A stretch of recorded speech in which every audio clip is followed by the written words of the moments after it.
Greetings, everyone, through here. Welcome to this masterclass. I am very excited about today's session, today's demos, today's tutorial, because it's going to be a culmination of a lot of work. We're going to go through a demonstration of Prevail, which is a shared brain for your life, the AI harness that learns from you. It gets sharper the more you use it, and it connects the brain across all the agentic tools you might be using today. This is an exciting video. Timestamps will be left below, so if you want to jump around to sections and areas that are of importance to you, you can do that. There will be three takeaways as we go through this. Number one being, why Prevail, why now? Number two would be a showcase of the integrations and the capabilities within the Prevail UI itself and how you can get access to that. And number three would be a general roadmap and commentary on the AI space, where things are going. So hopefully that would be illuminating on not just what Prevail is today, but what is possible for tomorrow. So very excited about this session. Now, the next thing here we're going to talk about is really the problem. There are so many tools out there from an AI perspective. If you think about it, there is OpenClaw, there is Hermes agent, there is Pi agent. Then you go over to the model providers. They all have desktop applications, extremely powerful in themselves. But it loses one thing, which is context for you as a user. And I've done this a number of times, doing demonstrations on all of these tools. Paperclip was pretty big. OpenClaw is popular. Hermes agent, extremely popular.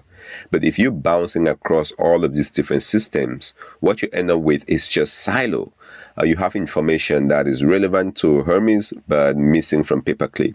So how do we take a step back and have an abstraction layer, a brain that can connect all of these surfaces? So no matter what you use, it can learn from you, make recommendations, and improve as you go. This is the problem being solved with Prevail. Now, Prevail sits at the center, and we'll go through the demonstrations here shortly. It can connect to all of these agents and harnesses you use, but it's focused on one goal. Prevail isn't focused on helping you write better code. Prevail isn't focused on helping you with your next peer pull request for an app you're building. Prevail is tailored and focused for your life, your everyday living. Now, what does that mean in practice? We're going to go through that and showcase that in today's demo. So with that said, let's actually jump in, start walking through Prevail. For beginners, you can get Prevail from the website. It's an open source product. Go over to prevail.sh. You will get access to the DMG. You can get that installed. For those that are Mac oriented, you're going to want to go down. You can get the Windows version, Mac version, install it on the CLI, or you can integrate that into have Claude help you get that installed. Now, once you have Prevail installed, the UI looks like this for the very first time. Once you launched it, the UI looks like this. To the left is the navigation pane. To the right is the canvas you typically would expect. To the bottom, obviously, is the chat interface. And to your right is the context. So this is where context is being managed and surfaced for you. That is Prevail in the nutshell. Now, below are the two modes of working in Prevail. One being the work mode. So this is where you're doing agentic type work, conversational type work with Prevail. To the right of that is the editor mode. This is where you manage your configurations, you manage settings, you build up your models, set up arenas, view your intents, prompts, you name it. That becomes the editor mode. Now, below that is, obviously, we can change themes for those who prefer the light theme. That is available. Those who prefer the dark theme, that too is available. As a matter of fact, I'll continue the rest of this demo in the dark theme mode. Now, right here is the notification. So there are a lot of background processes and systems that are potentially running in Prevail, with the idea being that it learns from you. It proactively, it's working behind the scenes, running agents, running daemons, running routines.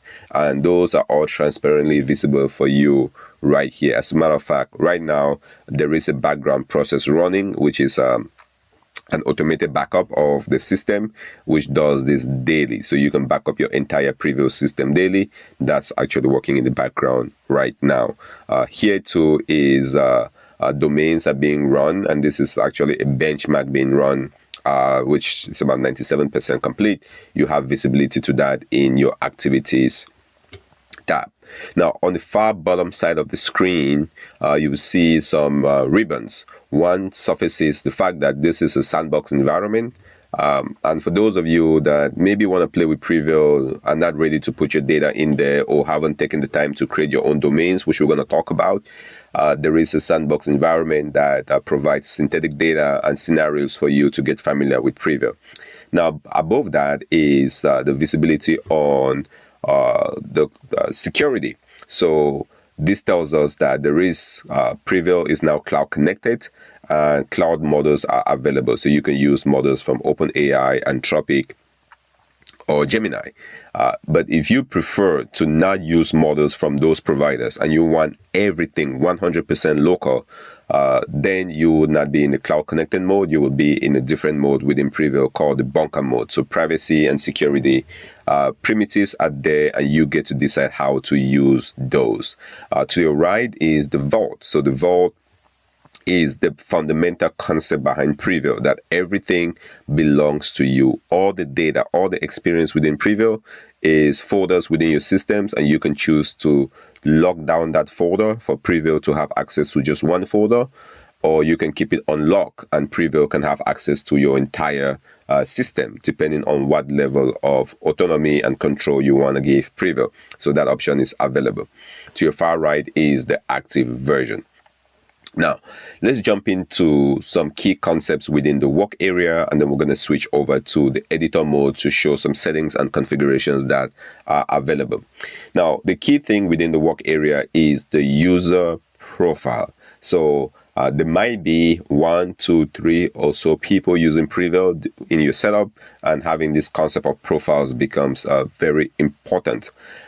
Also, you can have profiles for more functional type roles. So maybe using Prevail for your personal life, Prevail for school, Prevail for your business.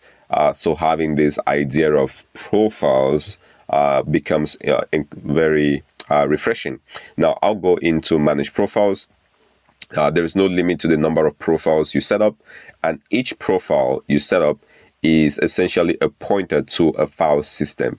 Now, as we mentioned earlier, the fundamental primitive within Prevail is the folder. It's a folder within your structure or within your file system that you own and you control. So in this example, Alex Rivera, which is a synthetic scenario here, has a profile which is pointing to this folder structure on the file system.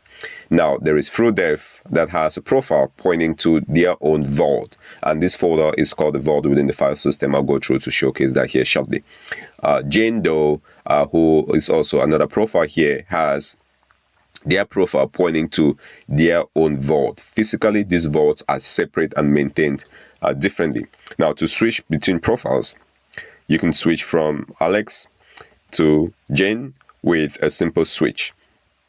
And in this case, Jane's profile has a lock, and as soon as you put in that lock, you can get into Jane's profile. Now, the locks are optional. Here is Jane's profile. If you notice, the domains, and maybe we didn't quite notice that, are different for Jane, and the work, the settings, the configurations related to Jane are completely isolated from that of Alex. For the rest of the demo, we're going to stick to Alex's profile simply by switching that profile toggle over to Alex. Now, once we get over to Alex, the thing we're going to do, I think Alex's profile doesn't have a passcode requirement, so that switch should be instant. But Jane's profile has a passcode requirement, so the switch was required that passcode. So let's go back over. To add a new profile, you would essentially click on Add Profile, put in a few configurations. I wouldn't add a specific profile today, but just to showcase that that is available, click on Add Profile. You're going to put the profile name. Profile image is optional. Browse to the vault location where you want that vault, and we're going to talk about that here shortly, as well as a passcode if needed, a color palette, and you have an instantiation of a new profile. Now go ahead and close that for Prevail. This is the fundamental concept of Prevail, which is the vault. Now let's go back and talk a little bit more about the vault concept within Prevail and how that relates to domains. Now, if we come in back to the UI, here within the work interface are key concepts. One being the workboard, insights, sparks, automations, calendar, notes, you name it.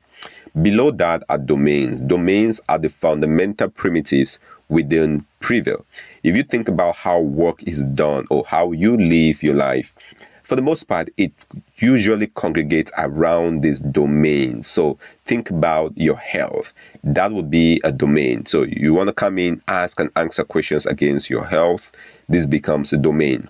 Now, if I click on this ellipse here or this kebab icon, you would see the ability to pin this to favorite, or you can open this in the Finder. So I'm going to go ahead and open this in the Finder, and we'll talk a little bit about that.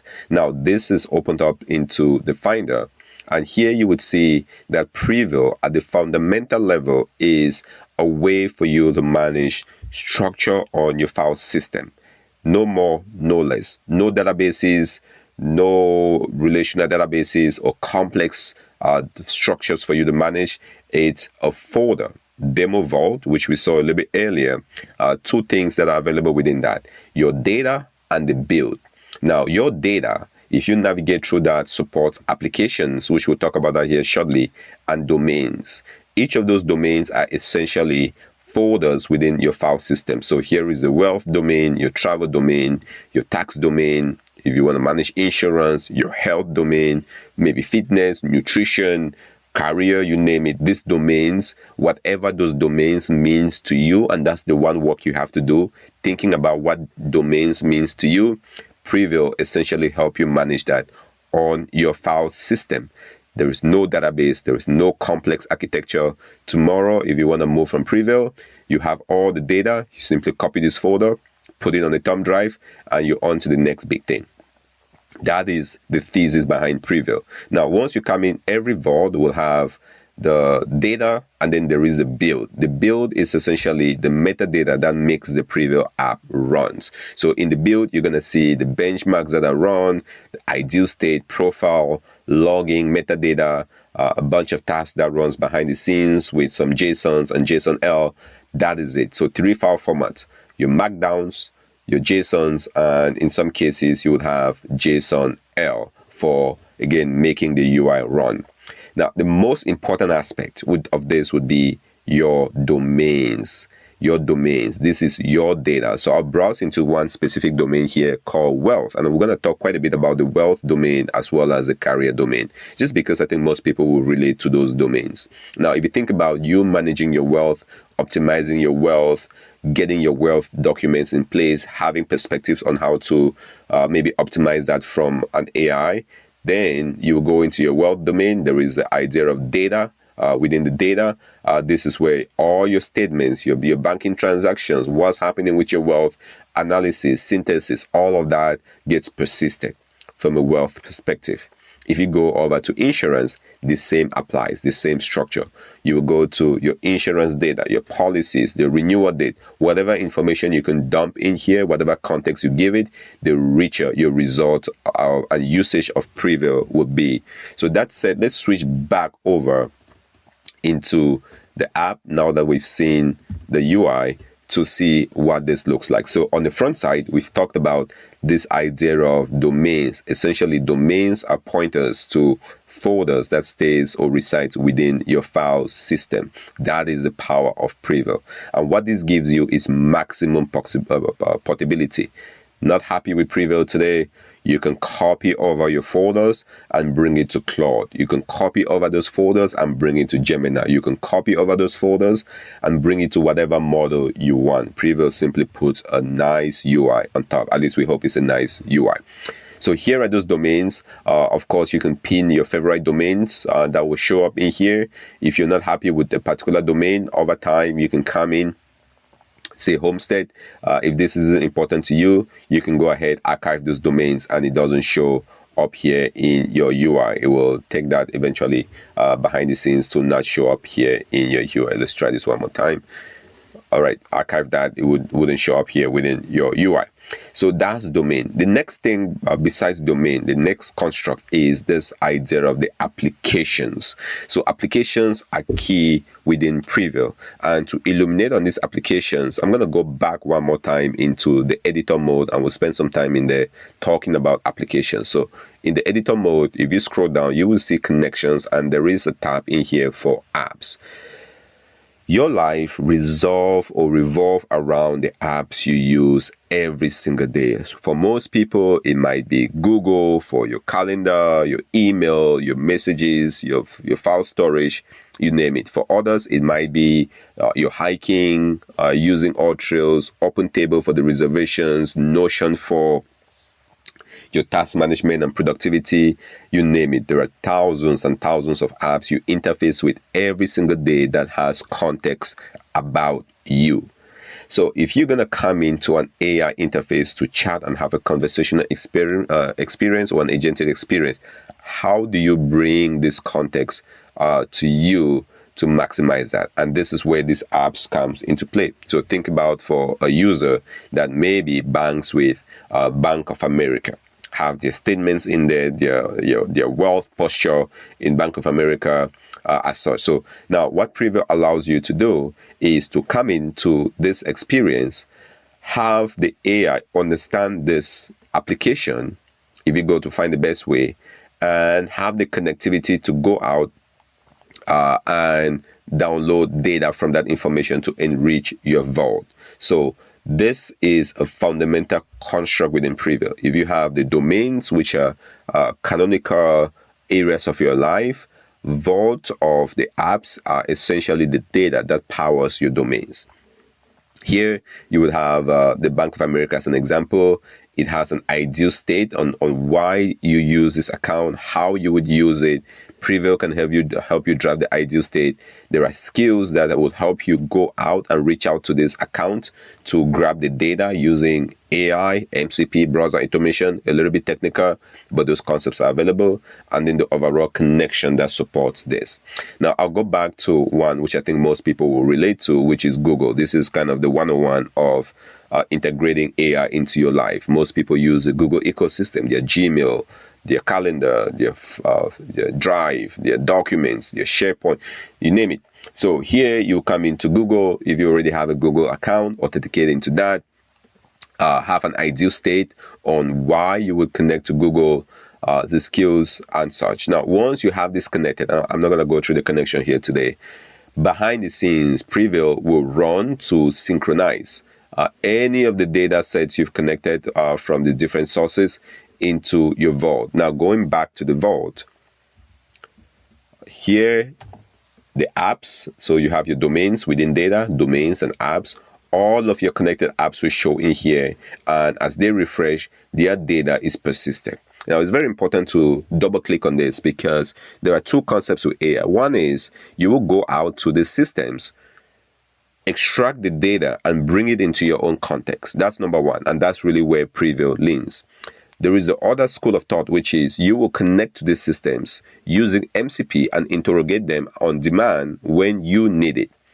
That's another school of thought. Prevail doesn't lean towards that way, even though that capability is supported here with MCP, where you can essentially at any point in time say, give me a summary of my emails, and Prevail will reach out to Google and give you a summary of the email.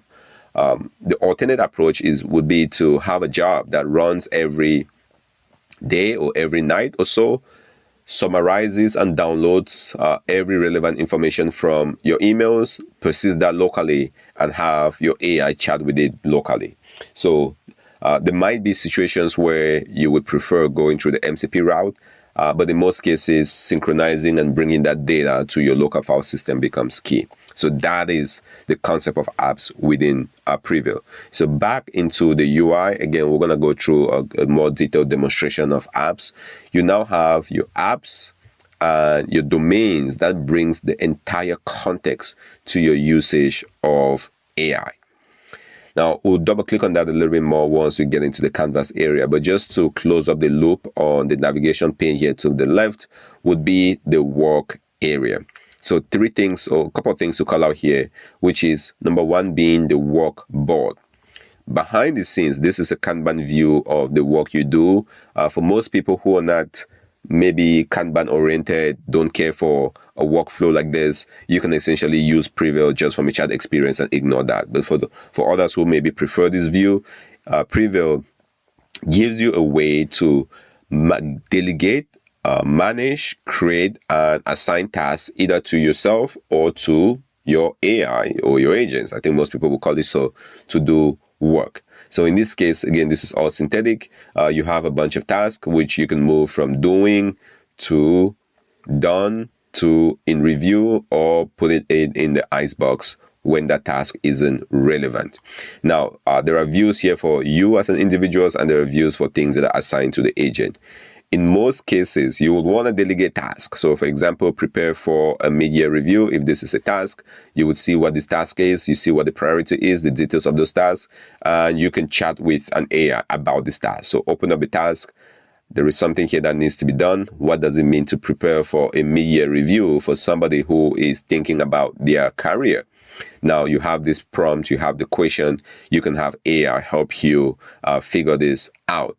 Now, if you are not inclined with the chat experience as such, what you can also do is come in and simply delegate this task to an AI agent. And now you can see this AI agent. An agent has this task, and behind the scenes, they can go out, take this task, figure out on a schedule what needs to be done, work on the task, gather the data they need, and if data is needed from your apps, from your services you use, from the tools you use, it will gather that data, do the work, and reach back out to you when that is done.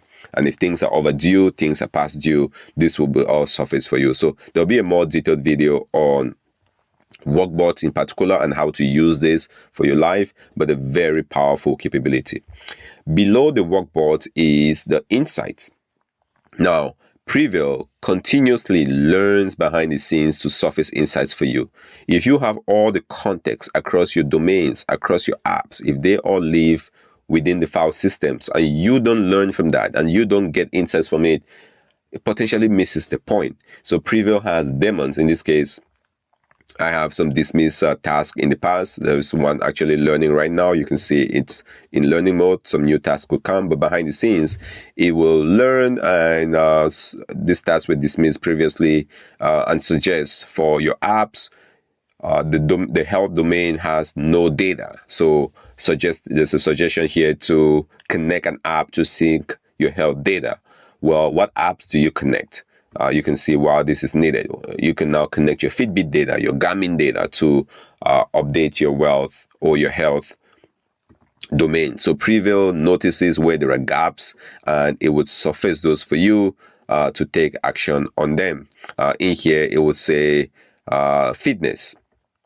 There is something around fitness where it doesn't understand the best workouts to do, and so there are some suggestions being made. Again, behind the scenes, Prevail is learning, and those suggestions are being surfaced for you. Now, if you're happy with the suggestion, you can always turn that into a task and put it on your workboard.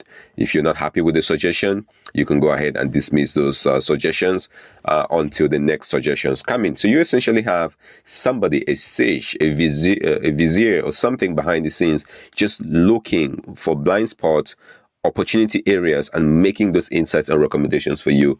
I think that's something most people will appreciate if it works well. Now, below that is the idea of sparks, and I'll talk about this shortly. Sparks are the idea of introducing serendipity or randomness or chance or whatever term you name it into your life. And here is why this is important. Over time, your context, which is for you, which is what you've done, your preferences, your choices, your data, it's all about you.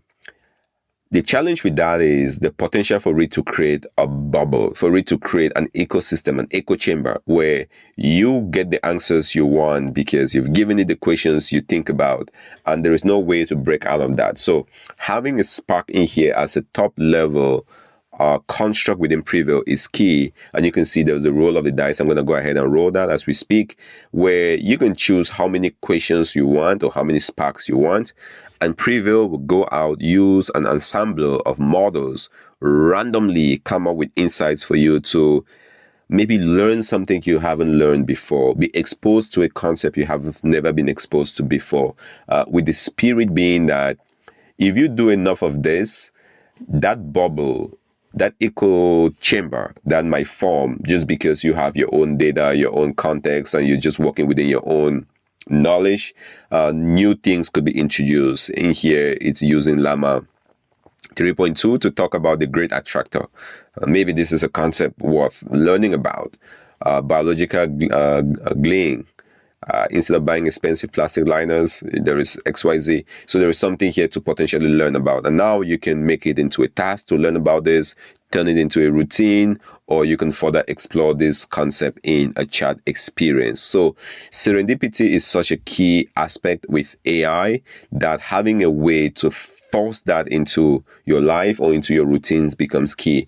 And Prevail gives that. So here now I can go ahead, explore this concept and maybe learn something new about biological grilling that I haven't learned before. Unfortunately, I'm hitting my monthly limit here, and if that's the case, we can always switch over to maybe GPT 3.5 and answer the same question. So copy the same question to that. And that's the beauty of having your own harness. As a matter of fact, we're seeing it in real time. All right, Codex has an issue, and I think the web access is turned off. So what I'll do in this case would be to go over to mode. You're going to want to turn web access on. And hopefully this time we should have some luck. All right. So that is the concept of Spark. Now chatting with this, you get some results back. Again, we've hit limits across the board. And if that doesn't work, just keep going down the list. And that's the beauty. Model arbitrage, you go from one, it doesn't work, just move on to the next and hopefully get the same thing. If anti-gravity doesn't work, then we know we really should not be answering this question in this masterclass. But I'm pretty positive anti-gravity might work. So we did get anti-gravity. So, and I think this kind of illuminates on why Prevail is key. If all you had was the Codex desktop app and you run out of models, you're kind of screwed.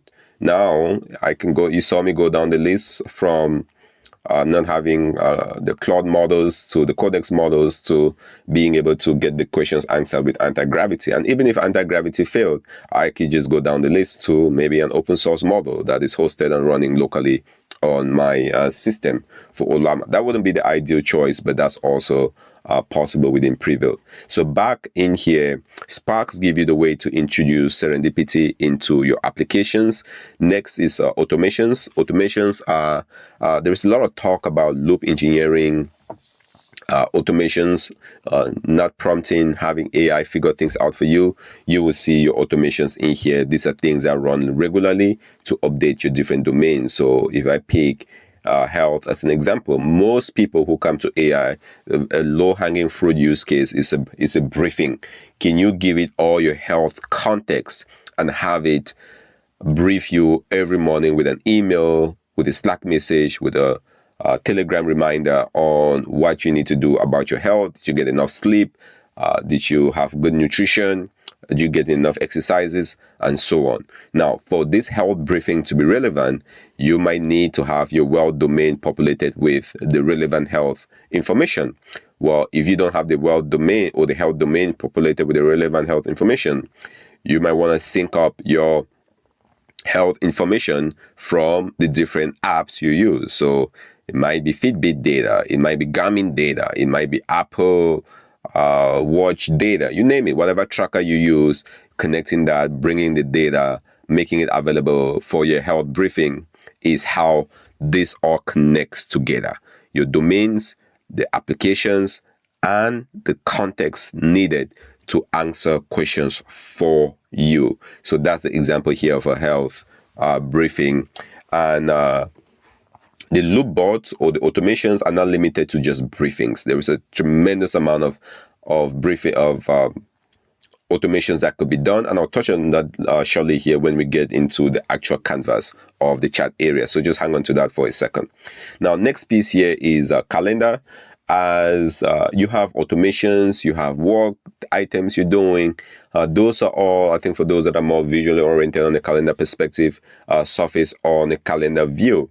And this calendar is not limited just to you. You can have this synced up to your Google Calendar. Well, how does it do it? It would use your Google connection that has been the app, and can do it by directional write to Google back and forth. So if there are tasks that are being generated from within Prevail, those will be visible on Google. If there are tasks that are generated on the Google side, if you prefer directly working on Google, those will show up here on Prevail as well. And then tasks that are assigned to you, tasks that are assigned to agents, routine tasks, things you have to do every month, every quarter, every week, you name it, will all be visible. Right now, looking a little bit ahead, again, this is a synthetic data for Alex. You can see on coming up in actually September, there is Maya. Maya is a daughter for Alex. And again, in this scenario, has a pediatric checkup follow-up in here.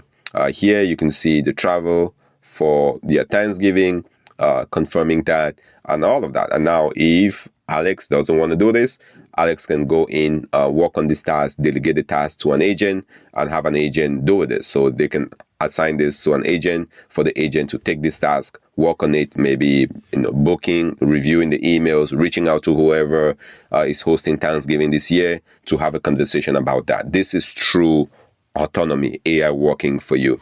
Last but not least in this section is the idea of quick note. A big believer in obviously having context that compounds from your domains and your applications. But over time, you might simply just maybe want to have a diary, want to have a stream of consciousness that's captured in to add additional context into your domains, or just generally into Prevail. What you're going to do is simply click on new note, and you can type the note. I think for most people, so this is the Prevail app. It essentially optimizes live, work in a way where everything compounds, all the different domains are learning from each other, and that is the value. And hopefully we can get Prevail to 100,000 users by the end of the year. All right. So assuming that this is a goal, you will simply throw that stream of consciousness here. And why would you do this? Why is this relevant for you to capture this stream of consciousness as you go through in Note? Well, because as you use Prevail, and which we're going to go through here again shortly, it learns not just from the data coming from your apps and the context from there. It learns not only from the data coming from your domains, which you've physically accumulated. It also takes into perspective these notes. What are your goals? What are your fears? What are your ambitions? What are you thinking? Why are you making the decisions you're making? If you have all of that context in here, it also fits into your domains. Now, your notes might not be tied one-to-one to a domain. You might have a note that crosses 5 different domains, because your wealth might be impacting how you think about visiting the doctor, which hopefully not, which might also impact the way you do your fitness and nutrition. All of those are interconnected. So throwing that into a note, let the AI synthesize that, but it's always working for you and compounding over time. So that's the concept of notes. Now, we've touched a little bit about that. One area I want to showcase here, and then we're going to switch over to editor mode, is the chat experience. Probably the most powerful area in here. Now, you can have a general chat, which I'm going to click here on general chat, or you can have chat within particular domains. In most cases, you'll be chatting in general, but it's also very important to go to a particular domain. If you click on that domain, now you are chatting within this context of a domain. So here, if I click on career, I'm having a chat about the career domain. If I click on wealth, I'm having a chat about the wealth domain. So taking a step back, if there's one thing which is extremely important, is to take a step back and ask yourself, what are those domains in my life that are worth me compounding context for? If you come up with that list, this becomes your domains. Now, you can chat with domains. So here you see the wealth domain, your money, your savings, your path to financial freedom. If that's important to you, that's that.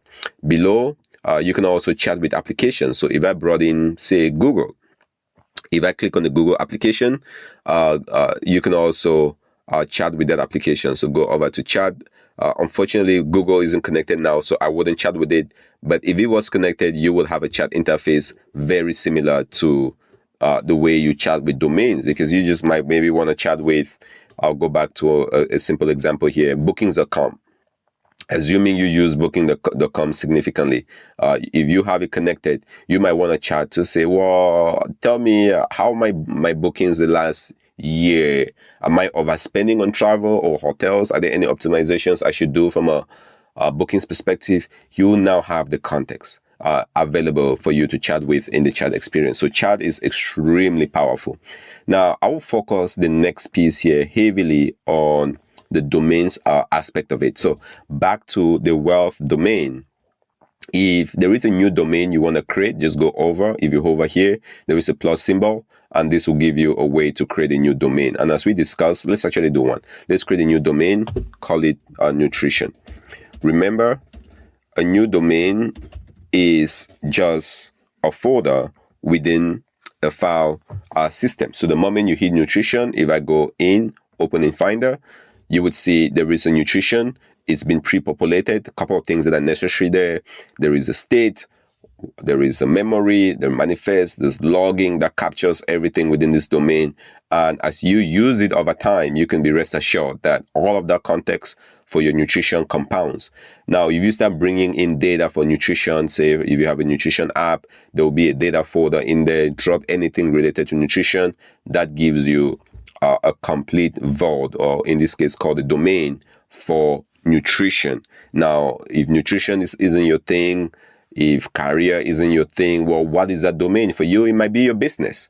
It might be your YouTube channel could be your domain, and you're trying to optimize that. It might be a project you're working on. That could be a domain, and you're trying to consolidate context around that as well. Now, Prevail isn't as opinionated on what should be a domain, but if there is a need, there are canonical domains out there which are available. Link in the description below. You can download them as starter packs to pre-populate your vault as well. But I think the recommendation here is for you to take a step back and think about what you as an individual want as your domain, because what is important to you for a domain might not be important to the person down the road for their own domain. So that work really has to come from you. Now, assuming you have nutrition here as a domain, just by creating this, you can see it talks about a space to track your work, your nutrition as part of your life. Insights couldn't be surfaced. There is next action is to read. So it's already working behind the scenes here as well, giving you insights and actions you can take, just recommending. The more context you give, the better. Now, one thing I want to call out here to my right is if you open this up, every conversation you have about nutrition gets captured within the threads in here. So if you go to a wealth domain, as an example, if I'm having a conversation, this was an existing domain, you would see the different threads showing up in here. And a thread is just a management of context. So in this particular case, it was a conversation about doing an HVAC replacement. And why this is important is you can have a conversation with, in this case, Claude. Come back the next day, you just saw me struggle with not having enough tokens for the month.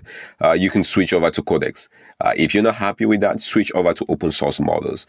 But your context stays with you. And that's the beauty of what Prevail brings. And you can have as many threads within this particular domain as you see fit.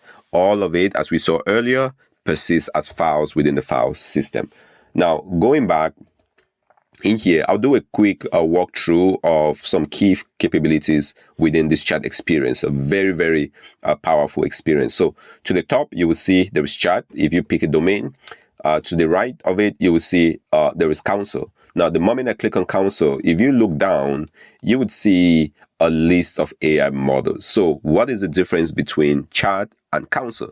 Chat is for your everyday just run of the mill. I'm going to ask a question. I'm going to get a response back. That is it. I think most of us are familiar with chat. Counsel, more for your gnarly questions, your difficult questions, questions where asking Opus 4.8 alone is not enough. You want to get the opinion of maybe, as it says in here, a council of models. In this case, this Opus 4.8, 4.7, Gemini.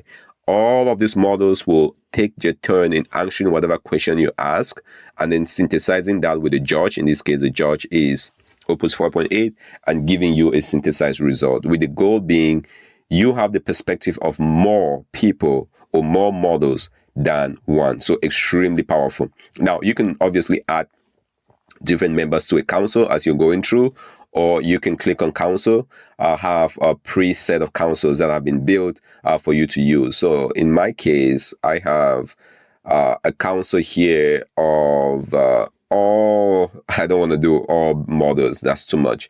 You can do a council of all just the Claude models. So now the council list has changed as such. The green mark here validates that the council member is available. The red mark is if for some reason the council member isn't available, if the CLI just isn't available. That's what the red mark is all about. And then there are some suggestions for council members here. So very powerful capability from a council perspective.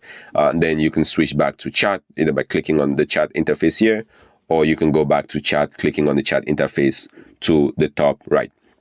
Now, still staying on this interface, if you go to the top right and you expand this, you would see a couple of things. There is the arena, archive, and details. With this, click on details, and a whole rich area of insights opens up to you. The reason why I'm using wealth for this presentation is because, actually give some more real estate. Wealth is probably the most mature populated domain within this scenario. So here it talks about your wealth context is pretty strong, and I'll touch on that here shortly. There are 7 skills available. You have 1 sessions you've been chatting with, 1 loop. There are items on the workboard, applications that are connected to populate your wealth, just your overall health, recent activities, applications that are feeding your wealth. So if you imagine your brokerage accounts, your banking accounts, you saw us talk about like the Bank of America or Fidelity or TD Ameriprise and all of that are all feeding your wealth context that surfaces that for you here visually. Now, I'll take a few moments here to touch on some key concepts. Then we're going to go back to show how this all ties together. To the right is the ideal state. You really want to take some time to populate your ideal state. If you notice, every domain that we talk to will have an ideal state. Now, what is an ideal state? The ideal state is, as it says, if everything goes according to plan, what is your vision of where your wealth should be? Now, if you were in the health domain, if everything goes according to plan, what is that ideal state? Where is that vision of where your health should be? Same thing with nutrition, or maybe just a business project. You want to take some time to write down that ideal state. Why is that important? Because once you write it down, that AI picks it up and uses it as context too for its work. Whether it's surfacing things to you, whether it's answering your question, that context is captured and use for you. So an ideal state is extremely important. Next piece is the journal. Everything that is being done as you're chatting, having conversational experiences is captured in a journal, and you can go back and view that journal over time. So think about the journal as a point in time. So for you as an individual, or you can look at the individual here, Alex, it says, hey, here is where their wealth stands. Here is the home they have, when it was purchased, the things that are coming in. This snapshot that provides.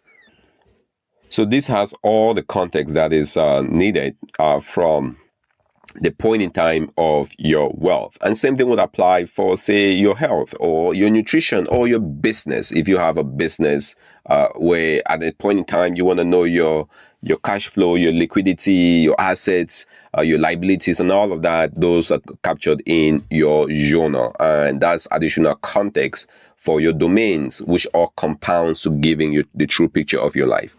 To the right of it are skills. So every domain will have its own set of skills that are relevant to that domain. So if you think about wealth, the skills that are relevant for wealth might be different for the skills that are relevant for your health or for your travel or your nutrition or your career, whatever that means, whatever domains you have. So in here for wealth, you can see there are some skills around wealth allocation or cash flow or runway or just a monthly wealth review, net worth snapshot. So running this skill can scour all the sources, all the different contexts you have to give you a true picture of your net worth and a snapshot of that. So skills are extremely powerful. Now you can obviously add a new skill simply by describing what you want to achieve, and Prevail would take care of going out and building that skill for you. So there is a specific format in which skills have to be built.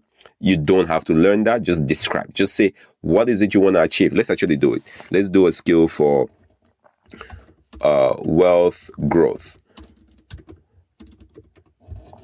I want you to grow the wealth by no less than 20% annually for the next 5 years. Do whatever is necessary for us to achieve that. So that is the prompt. I don't know how realistic that is. And simply by you describe it and you hit on create, Prevail will take this. Unfortunately, I think we're running into the issue where I hit the limit, unfortunately, for this mid demo. But essentially Prevail will take that, understand it, or figure out what is needed, create the skill for you, and this is how you create your skills. Now, if you have skills that are out there, there are folks that have, marketplaces of skills, you want to bring it in, of course, you can always go in and bring in the skill. If there is a specific skill you found for wealth management, you want to bring that in, go ahead and bring in those skills. And what that means is all those skills will be available when chatting with your wealth context. Now, if you're not dealing with wealth and you're dealing with nutrition, as an example, again, you will have skills for that. Loops are extremely powerful. In 2026, if you don't know about what loops are or you haven't heard about loops, you really, really have to pay attention to this one. I think it's a fancy name, in my opinion, for automations. And the way to describe it is it essentially will read the context, understand where you are, and then figure out what actions that are needed to be done for you autonomously. So if you have this loop, as it says, it reads, sees where there are gaps, where things currently stand, what is needed, and actions that needs to be taken. So in my case here, it might make some suggestions.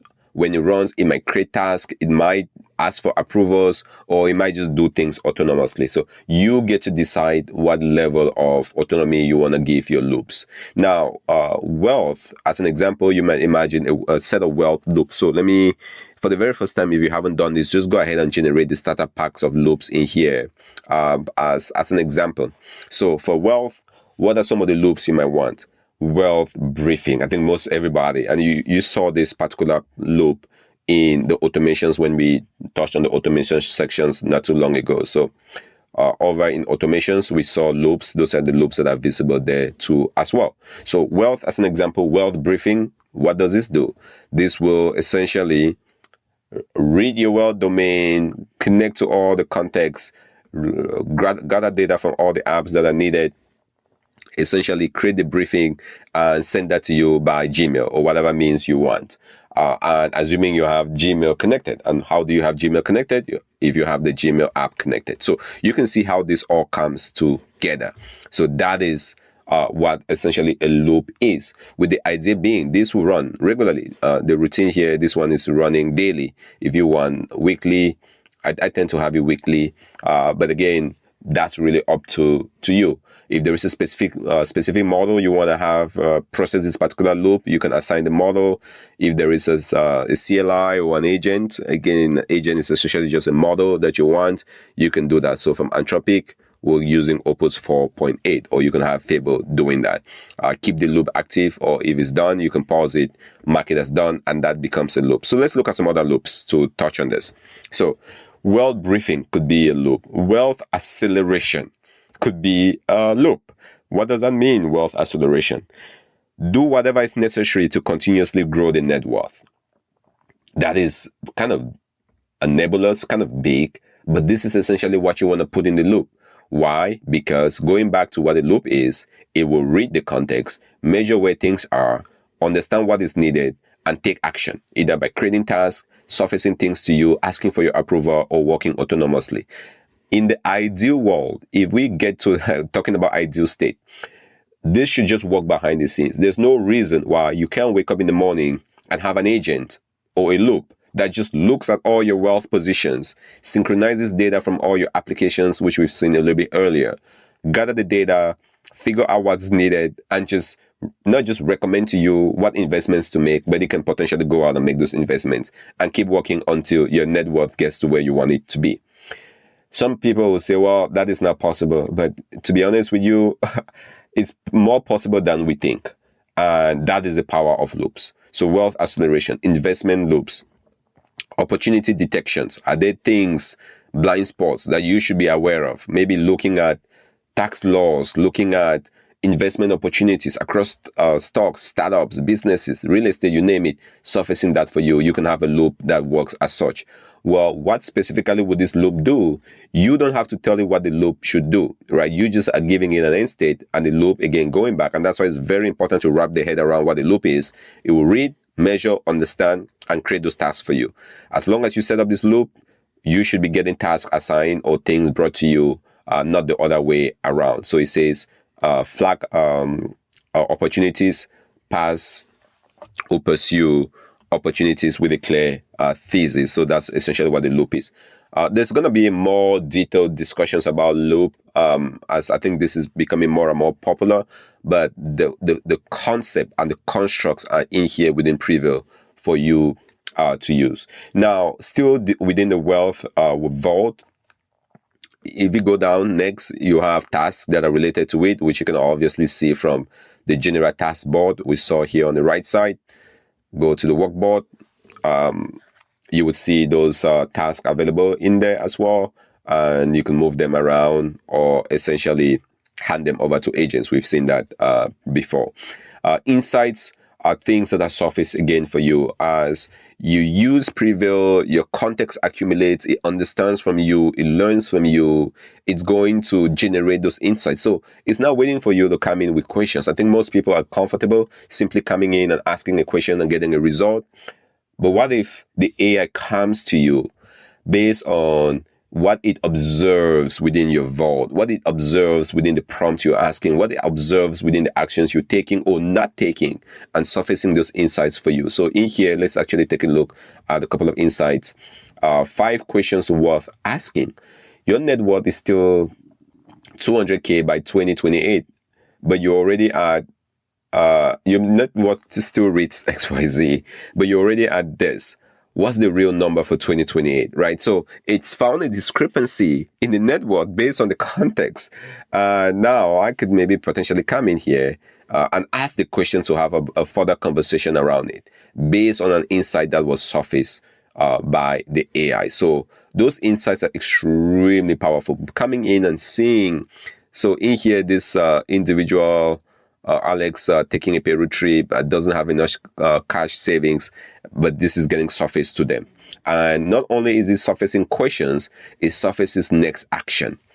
Schedule a sale of the RSUs for this individual, get an umbrella policy, run an estimated tax for this individual. And I think there's something in here, update the goals.md. Again, the goals, what is it trying to achieve? Because it doesn't have clear goals.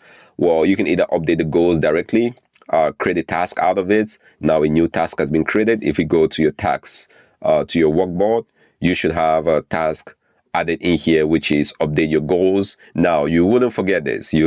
This task will show up in here. And as we saw a little bit earlier, once you have your task in here, it goes to your calendar, it can sync over to your Gmail, and it all correlates, it all builds this complete picture of your life. So these are insights, extremely powerful. Next steps, you can see the task that we just created as well. It's visible on your workboard.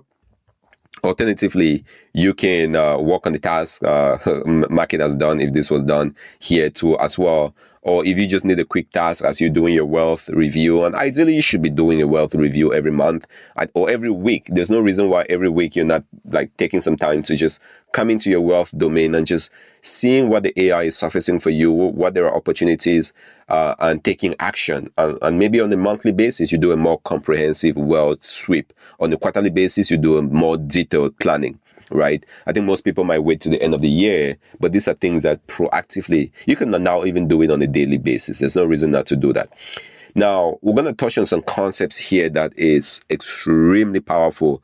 I'll hit on this concept here very quickly, but be rest assured that there is more to come on this concept, which I'll touch on just a few minutes down the line here in this masterclass.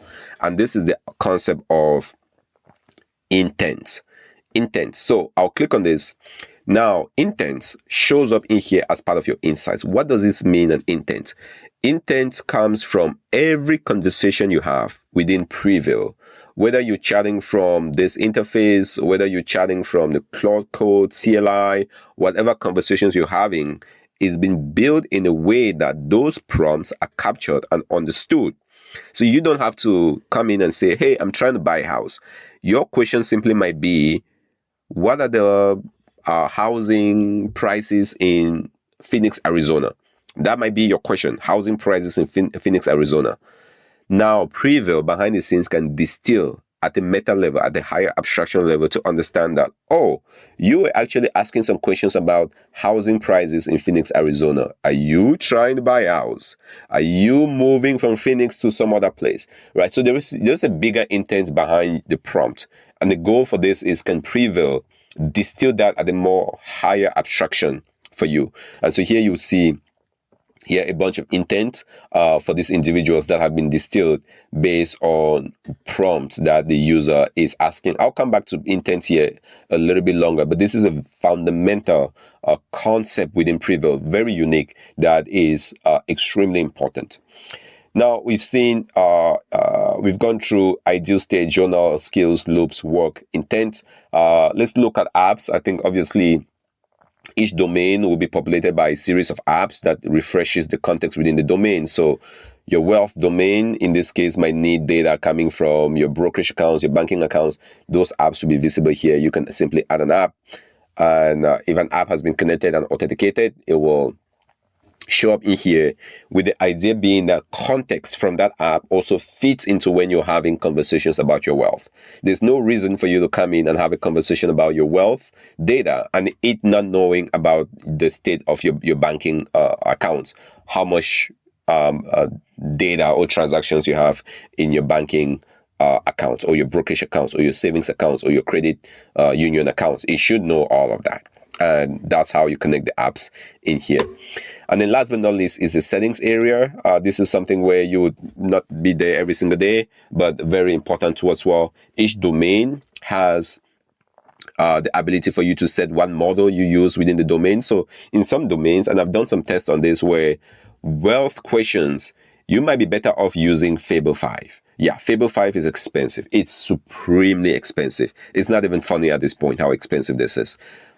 But if you are making key wealth decisions, can you afford this expensive? As a matter of fact, it would be expensive to not use Fable 5 in that case. So wealth might be, Fable 5 would be your tool of choice, your CLI of choice. So selecting here to use Fable 5.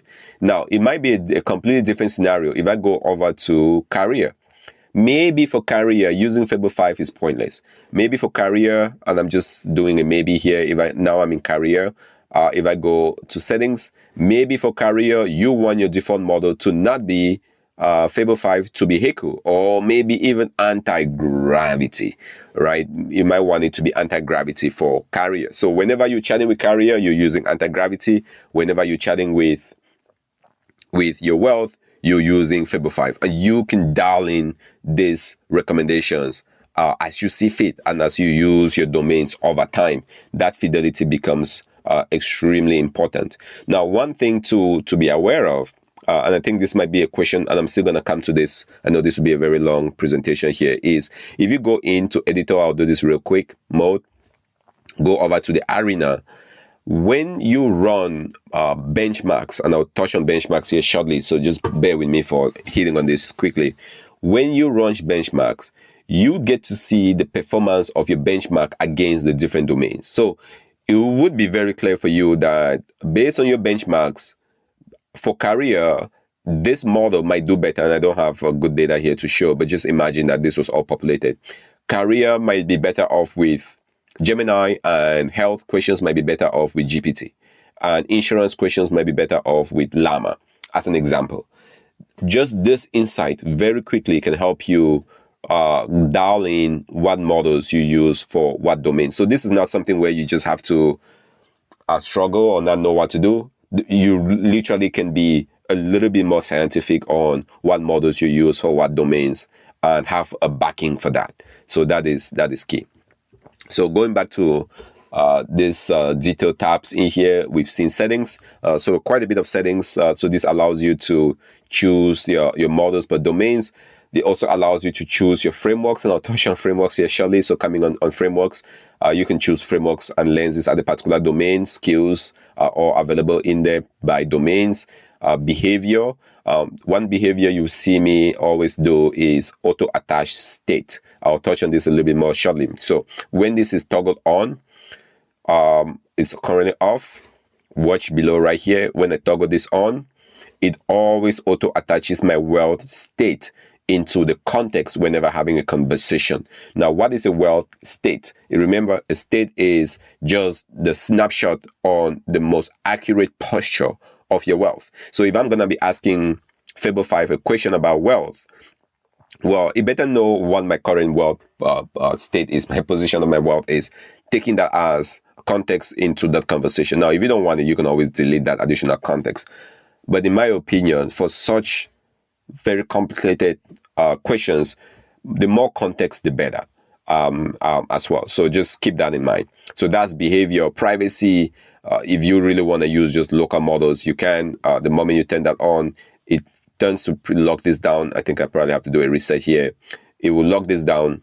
It's actually asking me to do it because now I'm just with local models, but for some reason, Fable is not a local model, so it's going to force me to do a reset here. And for those that are privacy conscious, maybe for wealth, you never, or for health, you never want that data to get to cloud, to any of the Claude or Codex or Gemini. You want it just to be your local or Llama model. You can set it up at the domain level. So some domains might be using Gemini, and some domains you never want it to go to the cloud. That gives you the ability. Sandbox in here as well. This essentially lets AI write into your vault. But if you don't want that and you want it to be read only, if you want your vault to just only be read and you manually write to it, you can obviously do that in here in the sandbox. Ideal state, I think we've spoken about that. This is where you want to take a stab at describing that ideal state for your wealth. I think most people want to use AI and prompt AI. For me, my biggest recommendation is the moment you have an idea of what your domains are, is to take a step and say, what do I want my ideal state in this domain? Because if you don't know where you're going, if you don't know what you want, you're going to go get anywhere. And I think that's the problem most people face with AI, complaining about this model isn't good, that model isn't as performant. Well, good for what, right? What are you trying to achieve? What is the ideal state? How are you measuring the fact that you're getting towards there? Does the AI even know what your goals are? And so really putting this ideal state is key. And you can always draft it with AI. I think I'm going to fail here because I don't have the tokens yet. But assuming you have that, you get your ideal state. The same ideal state shows up here and here. Channels and routing, this is when you are using Telegram and that data gets routed. And then routines, these are routines or daemons that run behind the scenes regularly to learn, to surface reminders, to generate tasks, all of those things that you saw, whether you're looking at your loops or you're looking at your journal or ideal state or just the welcome page, all these insights that are surfaced for you, you have those routines or daemons that are running behind the scenes to do that. Learning and suggesting or creating new skills for you, or just giving you reminders on things you have to work on, or creating tasks and assigning those tasks to agents to work on. These are all controlled here within the routines tab. So quite a bit. Now, I'm going to switch gears to my right. So we're kind of moving from left to right as we go through this. If you open up this tab, and I'm going to go back to chat interface, this is where your context is managed from a conversational experience. So if you think about your wealth domain, we saw that wealth is essentially a folder within the file system. To my right, you will have global context, and then you will have local context related to this particular domain. So when chatting with your wealth domain, or you could be chatting with your career domain, maybe switch your career here pretty quick. Now you will have your global ideals for you as an individual. So let me go back here to this individual, Alex. Alex, what is your goal in life? What is your mission of just doing what it is you're doing? You're capturing that in your ideal, in your human ideal as well. So that's captured in there. Now, within career, well, as it learns over time, it forms memory. We've seen the state, which is a snapshot of the actual data within the career context at the point in time. Maybe the job you currently have, where you currently work, what you currently make, what your last year's performance review was, people that are important in your network, groups that you're part of. All of those things might be captured in your career state as well. And then decisions you make, as you make decisions, I'm going to touch on this here shortly, those are all captured. Journals, just every chat conversation you have related to career is captured. Skills that have been generated for careers are all captured. And the beauty of all of this is you can, if I wanted to bring in the state, so you can view what that state is. So you can see this particular individual from a career perspective is as an engineer working for a company called TechFlow. They've been there. They have some RSUs that are going to vest and XYZ. So that's their current state. And this is important context. Now, if this is not accurate, well, make it accurate, because AI is just as good as the context you give it. Now, if I'm good with this, I can always bring in that state into my conversation. Now you're having a conversation with AI that takes into account this context. So what career moves would you recommend for the next 6 months, 2 years, and 5 years? So assuming you want to have a conversation like this with your AI, then it's not just giving you a generic recommendation, it's taking into account your context. And all of this context factors into whatever recommendation you get. So having this context becomes extremely important. And if you want to apply a skill to do a comp review for you, simply bring in the skill. Now, not only is it taking into account your career state where you are, it's taking into account maybe a skill to do a comp review, whatever you've captured in that skill for a comp review, to give you an answer. This is how you compound. Let me go back to wealth and do something similar to wealth. So wealth, in the wealth case, state is always auto-attached, so you don't need to do that manually. Some decisions have been made. I think this individual made a decision to buy a house in Austin. So XYZ, some decision was made and that decision was captured. Now you can bring in that decision in there. You can bring in your journal. You can bring in your wealth rebalancing skill. You can bring in your ideal state, not just for wealth, but kind of your constitution for this individual. All of that now could be brought in here. And then now you can say, give me a 1 year wealth plan for me. Just something like that. With a simple prompt, go into Fable 5 or whatever model you want, it answers this question based on all of this context. This is how you compound with AI. This is, I use the analogy of usually 1 + 1 = 2. With something like this, 1 + 1 = 10. It doubles, it triples if you have the right context in place.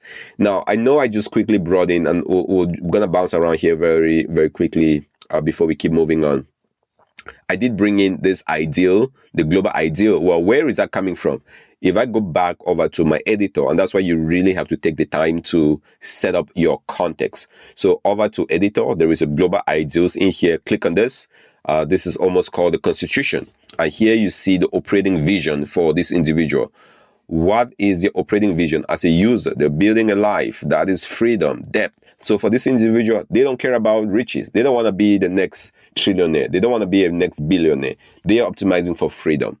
So, and maybe for you, you're not optimizing for freedom. You're optimizing for maximum return on investment. Whatever your operating vision is, capture that, capture those principles, capture the decisions, capture the risk, capture all of that. The moment you capture all of it, now as you're having a conversation, you can choose to bring that context in or not bring the context in, but AI is aware of that. Not only is it aware of it, it belongs to you. It's just a folder within your file system. That is it.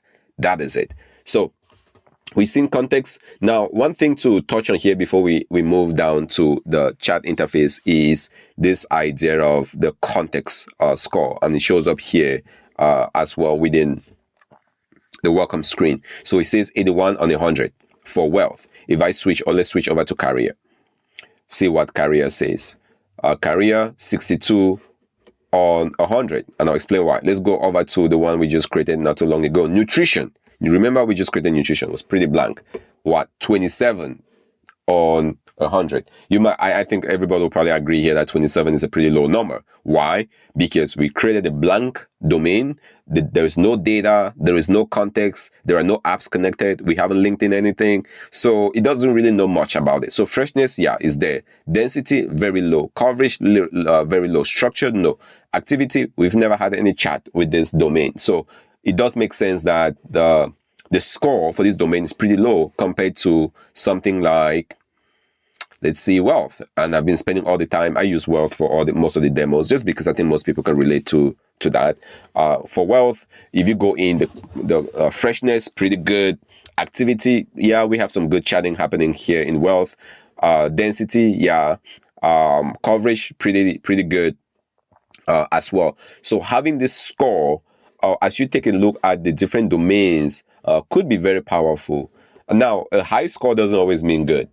Maybe you really shouldn't be having a high score in wealth for some reason. I can't see why that would be the case, but it is just having some number. I think we all have credit scores for those in the West, in the US, that kind of gives you a position of your wealth, at least to creditors. Having something that indicates that, yeah, you have a domain, but there is more that could be done. Maybe it could force you to spend an afternoon just dialing in on your wealth domain. Ideally, see how far you can get to 100 on 100. I personally haven't been playing with this, haven't gotten to 100 on any domain, especially for the demo purposes, but maybe it's possible. So, but that is essentially what that context score is, pretty strong. Ideally, if your important domains, let's go to fitness. Most people care about fitness. You want to try to have a high score. Why is my fitness score so low? Sparse, no data. There are no apps connected. It's refreshing. Where is my Garmin data? Where is my Fitbit data? That's all missing. So in this case, you might want to go in now, connect back to your apps, connect Garmin, connect Fitbit, have it synchronized, loading that data, and hopefully get you to a higher score. So very, very powerful. Now let's switch back to the chat experience. In this interface, I'll show the last piece here, and then we're gonna switch back over to the editor mode. So right here in the bottom is the canvas. From a chat experience perspective or from an agentic perspective, this is where you put in your prompt. And I'll switch back to wealth. So let's say you come into wealth and you want to say, give me a wealth picture. You simply will put in the prompt, as we saw a little bit earlier. Bringing context becomes key.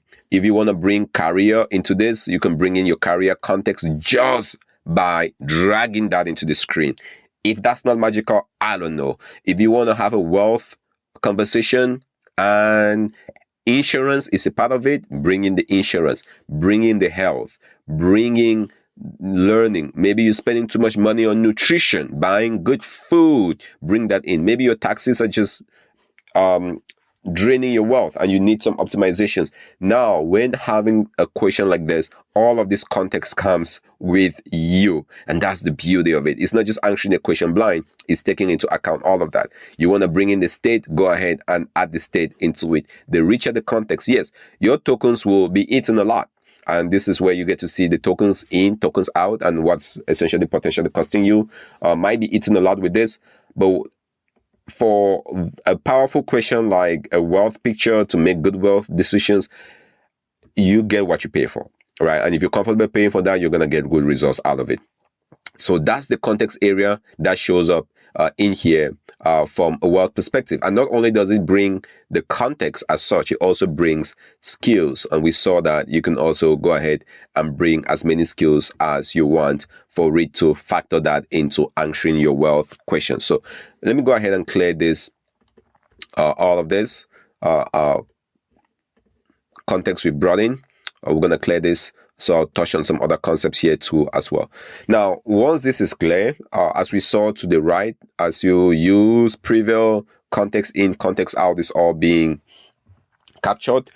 Compaction happens over time, and you can make it an automatic compaction. So when your context window grows too big, Prevail is gonna understand and compact that for you as well. Now, there are the basic quality of life type things you would expect from a tool like this, at least for any tool for that matter.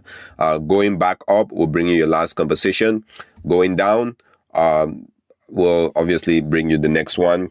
If you do a /skill, I think for some reason the skill isn't showing up in here, but it will list your skills similar to what you expect from any agentic tool like this. If you do a $, it will essentially, you can bring in that context simply by using a $, as such. So what we saw here, you can drag health as such in there, or you can just do a $.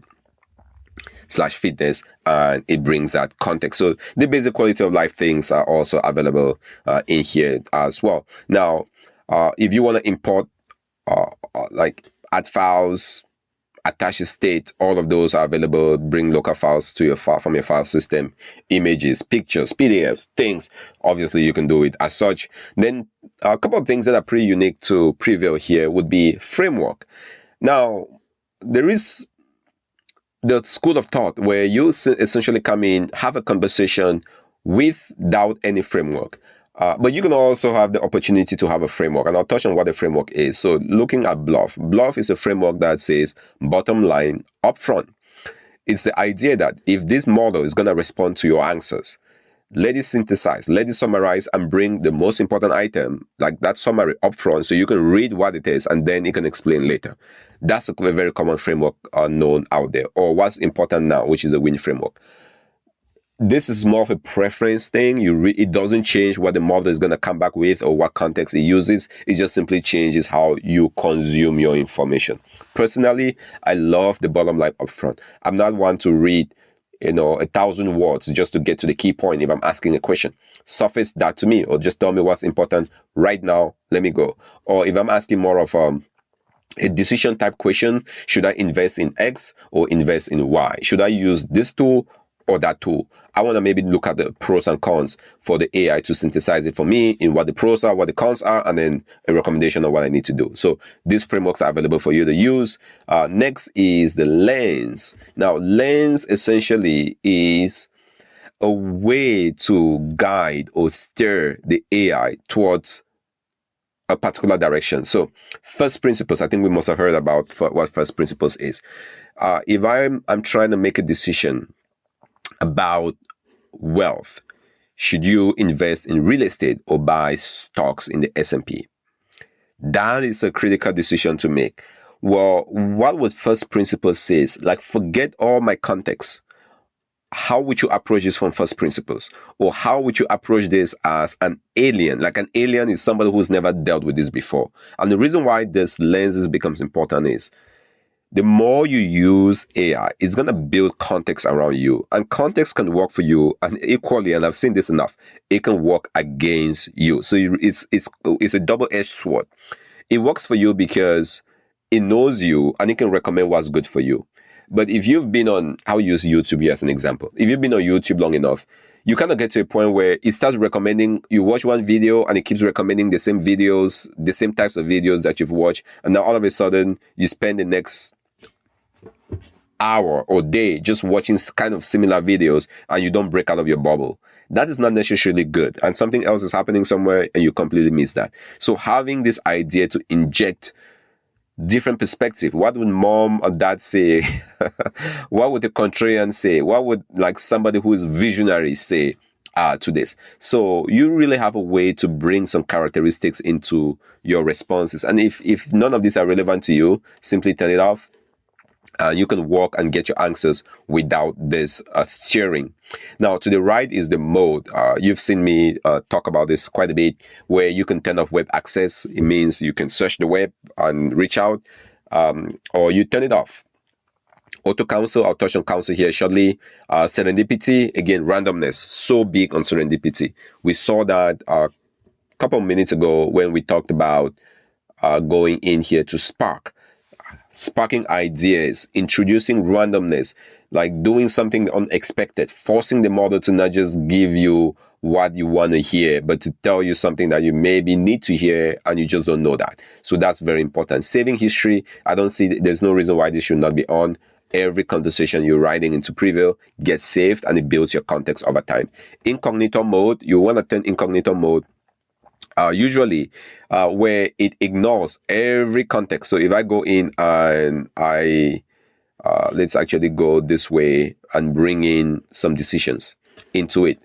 I might do this, but this context will not be used for answering this question. So it's assuming that nothing exists. It will simply answer that question and nothing gets persisted when you are in incognito mode. And there might be reasons why you want to go in incognito mode or not. For me, the biggest thing is just really trying to break out of the bubble. Like if you have a context, it's just answers based on everything you've given. You want a way to break out of your bubble. Going incognito mode might be key. Now, we've worked our way through this. To the right side, obviously, is your model selection. As we saw, there are your typical models from Claude, from Codex, from Gemini. If you have like Open Router with hundreds and thousands of models there, you have access to that, and that is key. Now, we're going to take a step here, pivot a little bit, and touch on a very big concept, a salient concept, which is that of the counsel. So I'm going to click on counsel. I know we touched on it a little bit earlier, but I want to spend the next few minutes double clicking on counsel. This is that important. So coming in here, there are some questions where one model will answer that question, but you might not trust the answer from one model, and you want a council of models. This has been around for a long time. Leaders, pick your favorite leaders, Alexander the Great or Napoleon, on all of them. If they want to make decisions, they usually will consult not just one, not just two, maybe 3, 4, 5 inputs. Think about the president of the United States. If they have to make a decision, they have a council they consult to help them, inform them on that decision. And you get that here with AI. So I'll illustrate that here. If I come in and let's pick this question. I'm trying to decide stool path of wealth. Walk me through the trade-offs XYZ. And this might be, should I invest in real estate or invest in the stock market in the S&P? So a question like this is not a black or white question. These are questions that might have different perspectives depending on who you ask. OpenAI will have their perspectives. Gemini will have their perspective. GPT will have their perspectives. Llama has its own perspective. But what if you can synthesize all of those different perspectives and give you a result? And we've done that here pretty cleanly. And this will be the council. So all of these models will respond. This council or chair will take the results, synthesize that back for you. So that is the power of the council. It's as easy as you coming in, bringing all the context you want. So I'll go in, I can bring all the context. I think I'm already in there. Fitness. So you can bring in all the context into your council and then also attach skills to it. I think if my skills behave, attach skills to the council. Now you go in, you can convey the council and that consideration will be made. Unfortunately, you guys have seen me being out of tokens here, so my council wouldn't run, but that's it. Now, one thing to color here is the council presets. So in here, you can have a preset set of councils where you will easily switch between. So let's pick frontier top tier. So these are all the top frontier models. Boom, right there at my fingertips. Now, I can guarantee you that this will eat your tokens like there is no tomorrow. But if this question is that important to answer, yeah, maybe you're comfortable paying for 4.8, 4.7, Sonnet, Fable, all of this, whatever is listed in here, because you're going to have to pay for all of this. But then you're having the opinions for all of them. So just something to keep in mind. Now, how do you set up this council? or this convene the council to set up. I'll do this here pretty quickly. Go over to editor. You're going to go to council. This now gives you the settings for the council. So in here, you can see there is a council. These are the default council set, 9 members in the panel, an estimate of what it is going to cost you the more you add members to that council. Let's see, right now we are at 0.48 cents. Fable 5 isn't there. Let's throw in Fable 5. I'm surprised that cost did not double, right? But now Fable 5 is part of it, and the council chair is still Opus 4.8. Maybe you want Fable 5 to be your council chair by default. So now Fable 5 is going to be the council chair in this case. And now we now have a council ready to go. And then here too, you can obviously have auto council on or off, which we saw a little bit earlier. And I'll go back to my work area just for a second. If I go back to work, let's go out of incognito mode. And let's go into Opus. Now, if your auto council, and you can also do it here, is on, you don't have to manually, and I think this could be a challenge for folks sometimes, where you don't have to manually every time switch over to council for it to know when to invoke a set of counselors for its work.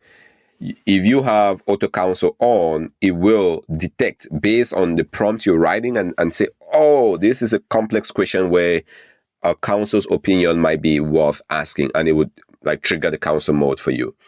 Now, if you don't want that on, obviously turn it off. And then when you go to council mode, now you can see my counselors all show up in here. Fable 5 is now a part of it, and Fable 5 is also the chair because that's what we just set up there. So council is a very powerful experience within Prevail to be aware of. And then last but not least, as you're going through your domains, so I personally tend to spend time within a key set of domains. For me is wealth, career,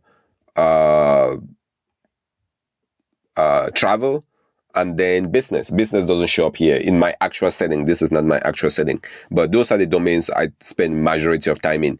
And then every now and then I might, maybe on a quarterly basis, spend some time in my insurance domain just to do an insurance sweep coverage, liabilities, gaps, opportunities, and any of that, right? So you would have those domains where you would favorite them and spend a lot of times in those domains. And then some other domains you come in there like as needed.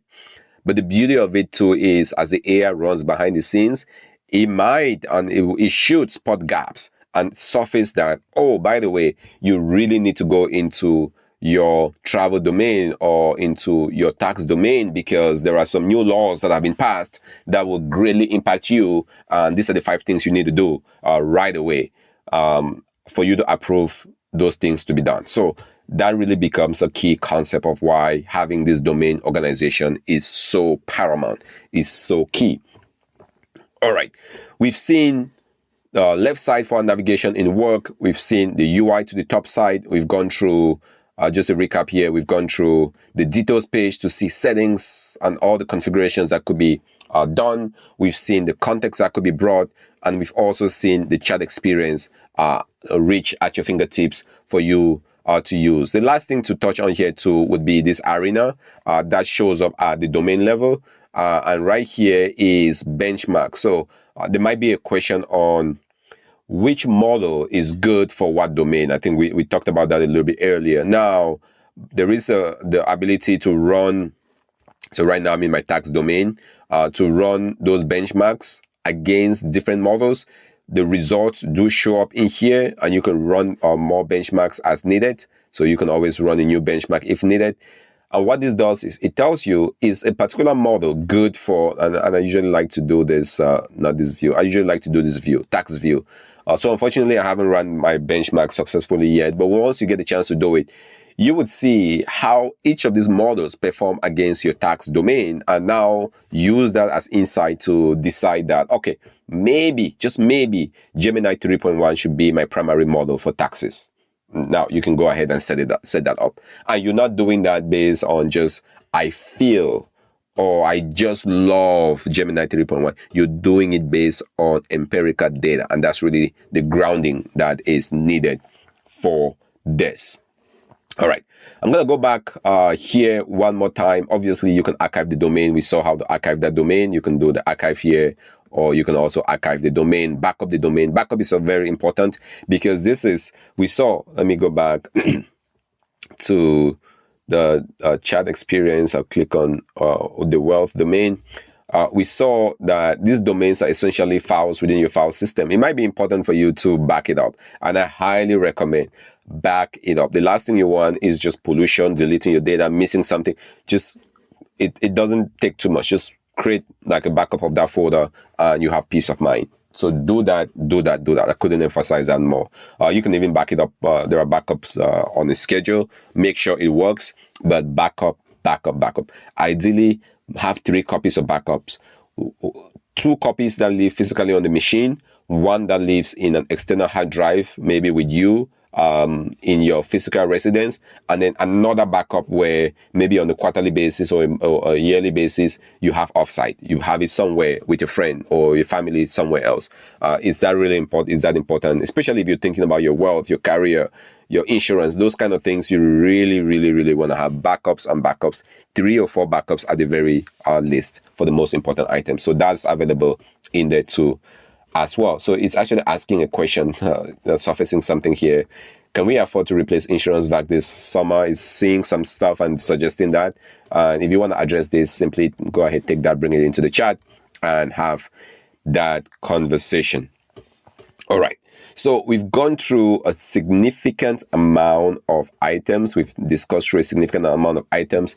Now, what I want to do is pivot here a little bit to the editor mode. And this one will go a little bit faster just to highlight what is available. There's so many things behind the scenes that powers the front end we just saw, right? It seems like this is not just a chatbot. You're not just coming in and asking questions and getting results. It should be powered by a lot of things behind the scenes. So let's walk through that. First being the models. Now, Prevail essentially uses 3 types of options, one being the CLI. So if you have Cloud Code on the CLI, if you authenticated in there, that will be available. Now, I've hit my monthly limit here for some reason, and it's complaining. Anti-gravity, the same. Codex, the same. So just go over to a terminal. As long as you're authenticated in there, it will be used. I think I've hit the limit almost in every angle, unfortunately.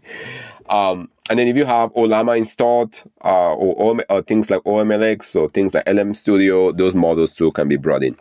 Now, there are other alternatives, and a lot of people love this options with things like Open Router, which is an aggregator, or you can go down to like a Bedrock, not available, but coming soon, where you get an Open Router key, 1 key, put that key in, and you have access to over 300, if not more, models from Open Router hosted from them. So you can get Claude from Open Router, you can get the QN, DeepSeek, GLM models, all of them, Grok from Open Router, extremely popular.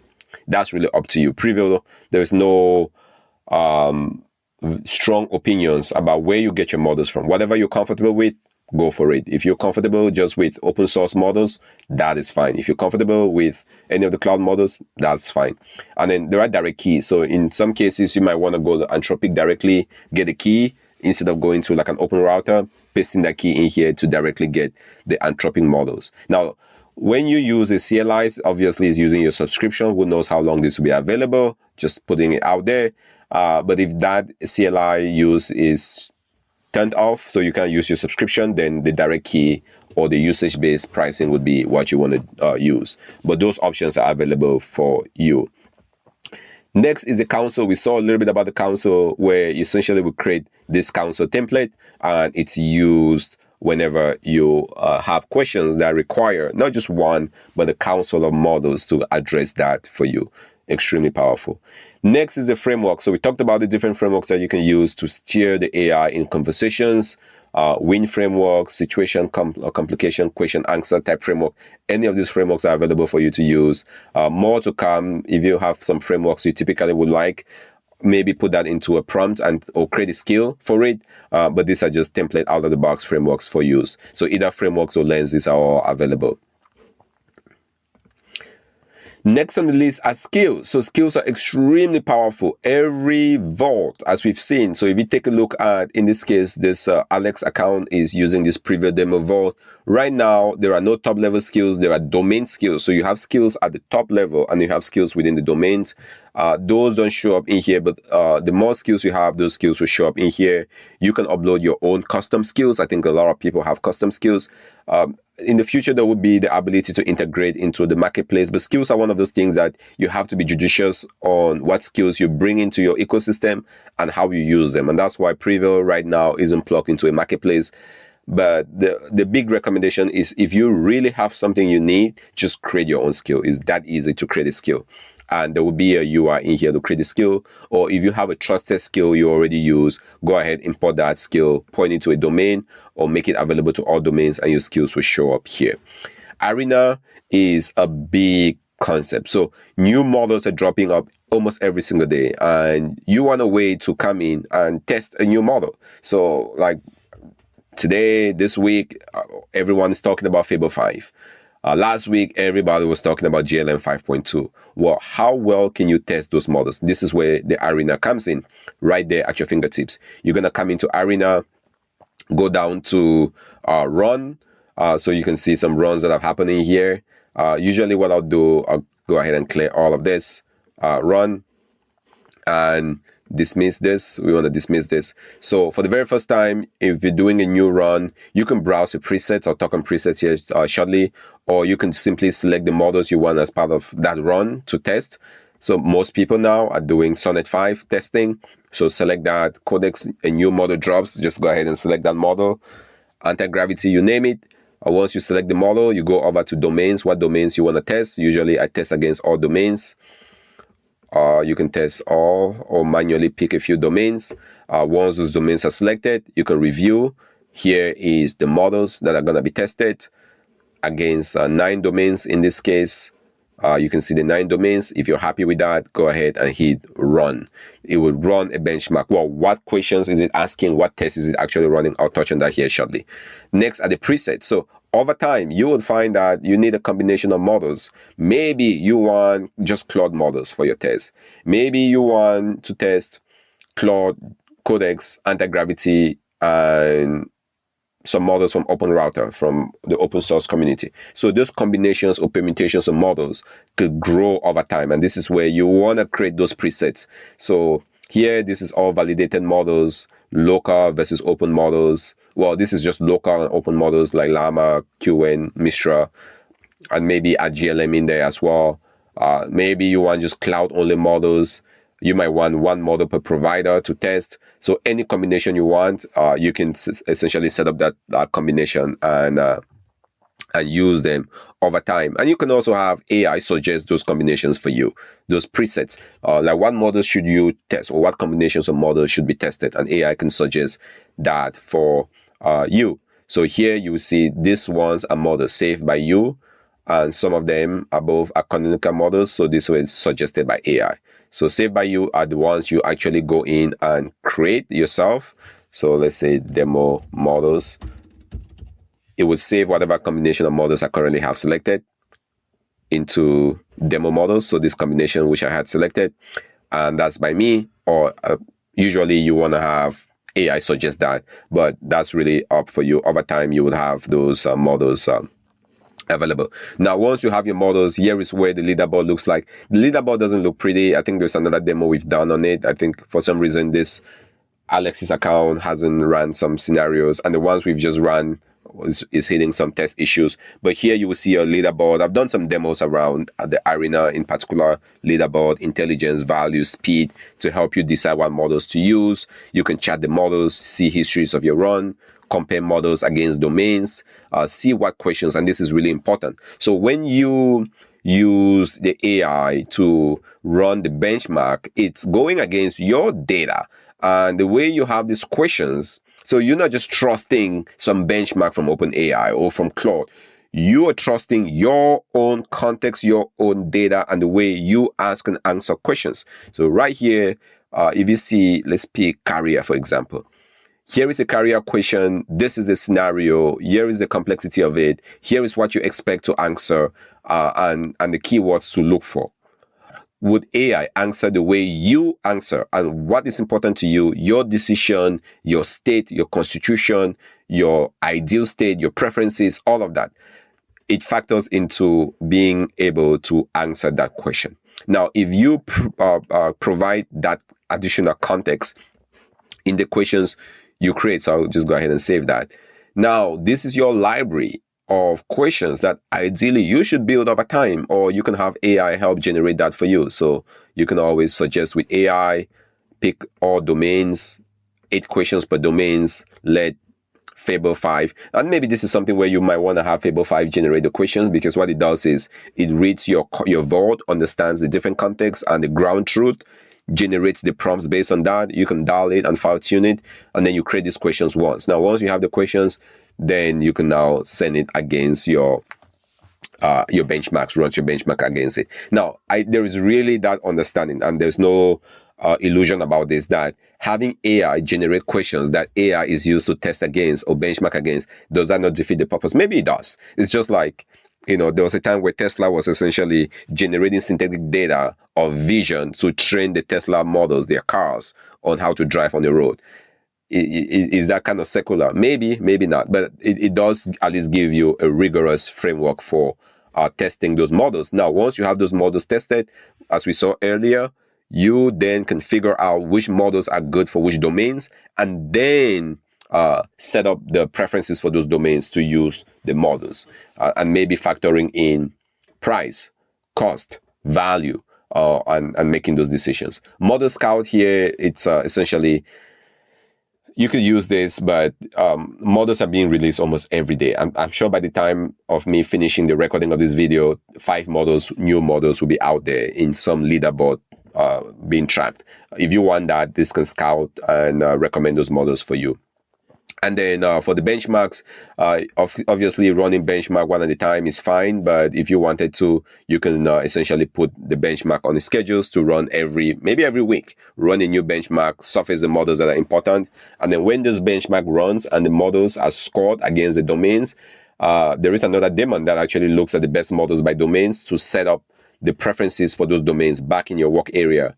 What model should be used on what domain. So that's that. Now, ideal state, we're just going to go down the list here. We saw that constitution, very important. You want to edit this. If there's one thing to spend the most time here on, is what your ideal state is, what your constitution is, because this should be non-negotiable. I'll encourage you, this Prevail does ship with the constitution in here.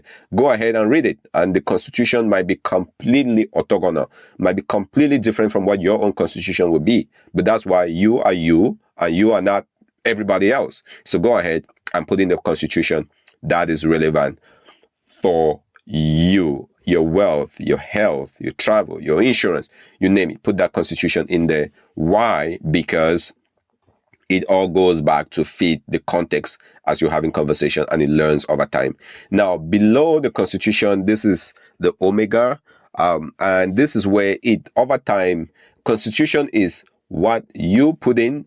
Omega is kind of the constitution that was deduced based on how you use the tool. So it's a very interesting concept. More to come on omega, but it will learn and distill some insights for you. And the idea for Reader is, there are people who think this is their constitution, they write it down, but based on how they use the omega, they have blind spots they're not even aware of. And the idea for this is to surface that, right? If you think about omega, there is a bigger meaning behind omega, but that's what this essentially is, and it's a daemon that runs to distill that for you. So it takes into account your intent, the questions you're asking, memory, state, everything, all the recommendations, learns from that to give you your omega. To me, very illuminating. If you use Prevail for a week or 2 or so, take a step back, come back and say, oh, actually, what is in my omega? What actually came out from there that I'm not even aware? And maybe you will see some things in there that you might want to go back and update your constitution to say, no, I don't want you to start maximizing for wealth, because I don't care about that. I want you to maximize for freedom. Something to that effect, right? That's why you want to have both of them close to each other. Now, we've spoken about intent. Intents are powerful. These are powerful primitives within Prevail. Ultimately, if you take a step back and say, why do we do the things we do? All right, you want to use AI to build an app. Why? You want to use AI to build a game. Why? You want to use AI to create a marketing campaign and write better copies. Why? Why is it? Well, I'm writing better copies because I want to scale my business. Well, why do you want to scale your business? I want to scale my business because I want to get more money. Well, why do you want to get more money? I want to get more money because I want the freedom to retire and just be retired and not have to work. Well, why that's important to you? It's important to me because freedom is important to me. So if you keep going up that abstraction level, there is an ultimate intent behind what it is we do. I think most people, and I don't say this from a condescending perspective, I'm saying it from more of an illuminating perspective, use AI to just have conversation and build and build and build. But there's no taking a step back to say, why am I doing this? Why is this important? Why do I need this business to be successful? Well, because I need to pay down my mortgage. Well, are there other ways to pay down the mortgage without necessarily scaling this business if it doesn't work? That is it. So if you go into Prevail and you are prompting, you will see there's a bunch of prompts in here. Some of it are manual prompts. Every single prompt gets distilled. I've had some issues because I'm out of tokens, but all your prompts from Claude, from Gemini, all comes in. I think for some reason now AI, some agents are running behind the scenes. But be rest assured, all your prompts, whether you're using Claude, Codex, Gemini, Anti-Gravity, or you're using something else, even from the CLI, all of that is being funneled into your journal. So journal is just your history of your chat. And then there is a distillation of those journals into what was a higher level intent behind this? And is there something that can be done? So my mouse is just on one here, maximizing tax efficiency. Let's click on that. How did they figure out that there is an intent to maximize tax efficiency on a multi-income household? So this household, Alex's household, is multi-income. Well, because of some conversations that were being asked. So here's the evidence. There was a couple of prompts that asked some questions. It saw that, and now it understood that, oh, okay, maximizing tax efficiency is an intent. That's really what is being done in here. Maybe I should suggest some task to be done. Work with the CPA, and then the CPA is known on file because it can tie those all together. It understands all of the context. It says establish an annual tax income structure, XYZ. Now, if you want, go ahead, turn this into task. Now, you go from basic prompting, back and forth, asking questions, to surfacing intents that have been distilled for you, now to taking those intents and potentially doing action on them. So powerful. So powerful.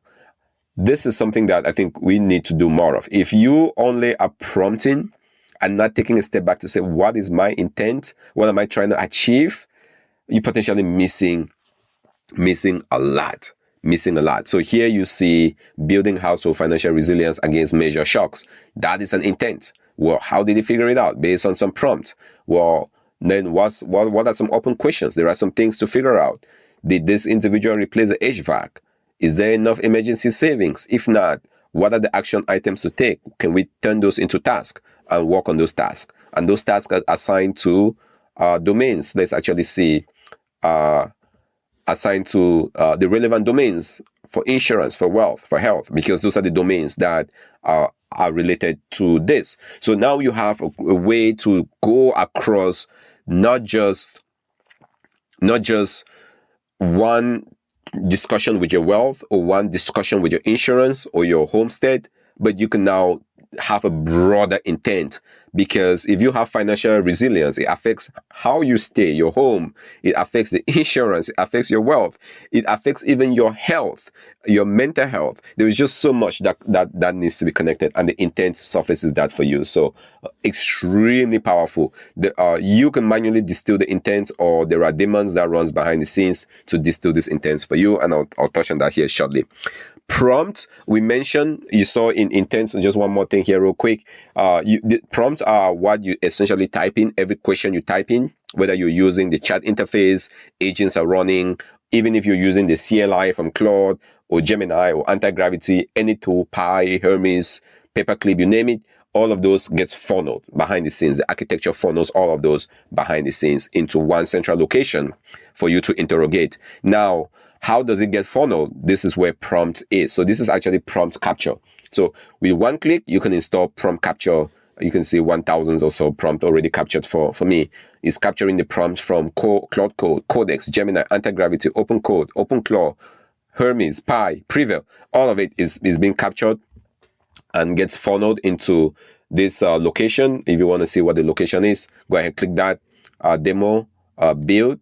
So remember, there's data, there's build. Build is everything that makes the app runs. There is meta, and then there is prompt, and there is, I think so far I've been using a lot of Claude. The Claude prompts are in here. Now, the intent distillation all happens in there. Alignment happens, but your Claude prompt will be here. Your Gemini prompts will be in its own.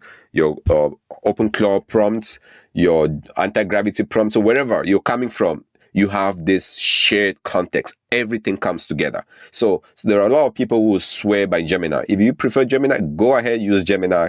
But be rest assured, when you come back to Prevail, it will surface those intents for you to take action on. And that's the spirit behind this. Now, let's go back in here, move this to the right.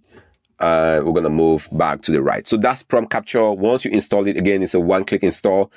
It will essentially just use a CLI, install that for you, and you can validate that it's actually capturing. Again, like I said, Cloud Code is the main one working. If I use Codex today, it will capture the prompts from Codex. If I went into anti-gravity, building some app or prompting on maybe the best travel destinations, it will capture those and can connect all the dots for you. So really, really powerful.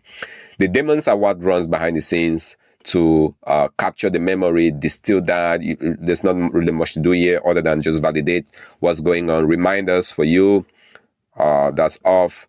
Task generations, the daemon that uses Heiko, and here you want to use the cheap models for some of these things. Skills to learn and generate skills for you, create new skills. Heiko creates those skills for you. And then you have your memory and context, intent distillation. We just saw intent. So being able to come in and take all of those prompts, distill them into higher level intent, recommended action automatically, not manually, runs on a cadence whenever there is enough prompt to create those intents. This daemon runs behind the scenes, always just running behind the scenes. Obviously, it's using a cheaper model for this, just so that you don't blow up your tokens. Now, activities, this is a little bit blank. It shouldn't be. Here you would see the loops that are running, just transparency, task, briefings, playbooks, syncs, everything happening within your cockpit of your ecosystem will surface here in activities. So giving you a visual perspective. Not too long ago, we saw apps. Apps are extremely powerful, over 300 plus apps here for you to connect and use that for enriching your context. So this layer is probably one of the most important layers. And if you're not familiar with an app, let's pick PayPal as an example. It has your financial data. You're going to come in, you see the ideal state, you're going to see the skills, the connections for this app, and you can add PayPal to your apps. I'm having an issue here just because we're out of tokens. I think we saw that a little bit earlier. Or you can have AI, not just at the app, but you can also recommend the best way to connect to this app. So is it an MCP? Is it an API? Is it browser automation? Is it something else to get that PayPal data into your vault to enrich that? Now, once it figures it out, it would then work on the schedule to get that data for you. In most cases, it might be browser automation, opening up a browser and literally using browser automation to go get that PayPal data. Some of those will not work in some sites. Then they might have an MCP. Some MCPs don't work. You might just want to call your API. So there is a tremendous amount of flexibility. And then in some cases, you might just want to use a CLI. So Google has a CLI that gives you access to the entire Google ecosystem. Use that. Not every tool has a CLI. The ones that don't have, you can just go direct, as we've seen, or you can even use Nango. Nango is, if you're not familiar with Nango, it's like an aggregator, integrator type tool where you have one API key and you can sync data from them. Composio is another one. Let's see, do we have Composio here? Is another one you can also use. With any luck, we might find Composio. That's a very important one. Let's search for Composio. All right, not seeing Composio for some reason. All right, Composio is another option. It should be available. That gives you an aggregator access to many different sources, or actually there's Composio. Composio too, if you connect with Composio, one API key, and you can get access to Notion, ClickUp, YouTube, Analytics. Think of a scenario of just simply having the AI go over to YouTube, grab all your YouTube analytics, tells you how your content is performing, and what you should be making content on for somebody like me who uploads things to YouTube. Alternatively, you could, and I think this might fail, alternatively, you can have, and I do have this loop that says, go over to YouTube, look at my viewing history, because to me, that's very important. Not just recommend things to me, look at what I've watched for the last month, summarize all the lessons from there, and save a report to me in my Google Drive. Why do I have that? Because watching videos on YouTube is a use of my time, and I want to be very judicious what videos I'm watching, who I'm consuming for, and potentially synthesizing or observing what impact that might have for my life. There's no reason for me to be watching dancing videos if my goals are not to be a dancer, right? I should probably be watching videos about tech and making these videos. At least that's my goal. Yours might be completely different. So using this integration and getting all that data is key. So integration is extremely powerful. Many ways to integrate. I can tell you, integration is probably one of the hardest problems to solve, as somebody who's done this long enough. So it's just nuanced. So many apps, different integration options, different governance, different security. But if you solve for this, and that's really the big piece of why we're solving for it now, you can then bring any AI to it, and it's extremely key. Gateway allows you to bring Telegram to your Prevail, set it up with a bot token, chat ID, choose your model, and you can chat with Prevail from a Telegram. MCP exposes Prevail to your Claude, to your Gemini, to your anti-gravity CLIs. So if you prefer to chat with Claude, go over to Claude Code, chat with Claude Code, and you have access to all of Prevail from within Claude Code. Very, very powerful. So the CLI is set up. There's a one-click install. Just click install in here. It will install that to you for Claude Code. So you go to your terminal, command line, say Claude Code, Prevail will be available as an MCP for you to use in there. But if you prefer the manual configuration, go ahead, grab the command from here, Claude Desktop, and ask Claude to install that, and it will get the config installed. MCPs are extremely powerful. Now, hooks are what it says. Hooks essentially kind of tells what command should run on a trigger. So if you never want to send an email from Prevail, you can put that into a hook, and that will be respected. Network gives you the ability to use Prevail from the web. So there is a web version from it if you want to use. If you don't prefer the desktop, so this is the desktop version now. If you prefer the web version is available localhost with the port. Autonomy gives you some controls on what Prevail can do and what permissions it needs from you. So can it read and fetch and create documents or send things? Yes. Can it delete or destroy files and such? Maybe you don't want that. So go ahead and turn that. If you want to put a spend limit on Prevail, on the background agents that are running, obviously, I think the spend limits, you saw me, I'm already out of the tokens from Claude and Codex and such, but you can also put a spend limit here that gets respected. So some daemons don't run behind the scenes and uses up your tokens if you did not intend for that to be the case as well. So for me, for now, I just keep it as no cap.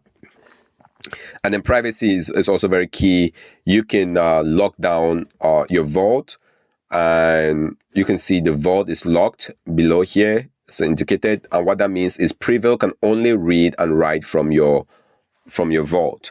So if I go back in here, there is a folder here called Demo Vault. The moment you turn that on and it says Vault Log, Prevail has access just to this folder.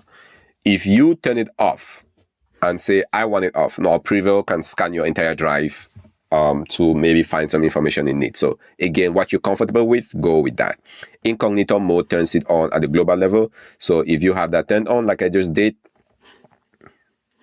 you will see incognito mode show up in every chat interface you go, whether you're chatting with Carrier or you're chatting with Wealth, incognito mode will be turned on.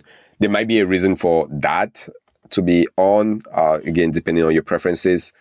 you can always turn that on or off. So I'm going to go ahead and turn it off for now.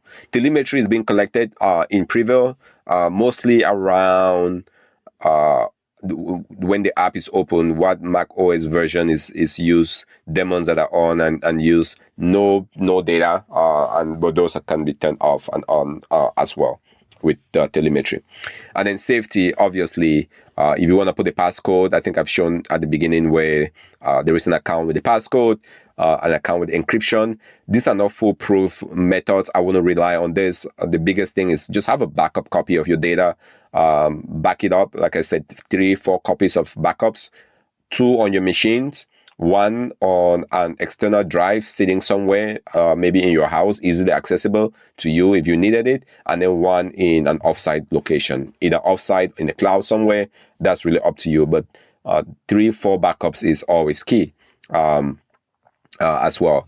And fundamentally, Prevail just goes off file system. So if you're comfortable having files on your machine, either ways, it's all local, then that should not be too different from having access in Prevail. There are some other guardrails in here you can turn on as well. We saw folders, you can or profiles, you can create those profiles. So far, I've done this entire demo within the Alex Rivera profile just because it has some good context and scenarios. You can obviously have the other profiles with different domains, and these profiles are all pointing to files in the file system. And for those that use Obsidian, of course, Obsidian Vault can be pointed to this very easily. So I think it's worth answering that question just right up front. Vault, we saw that the Vault is essentially the location where the data is.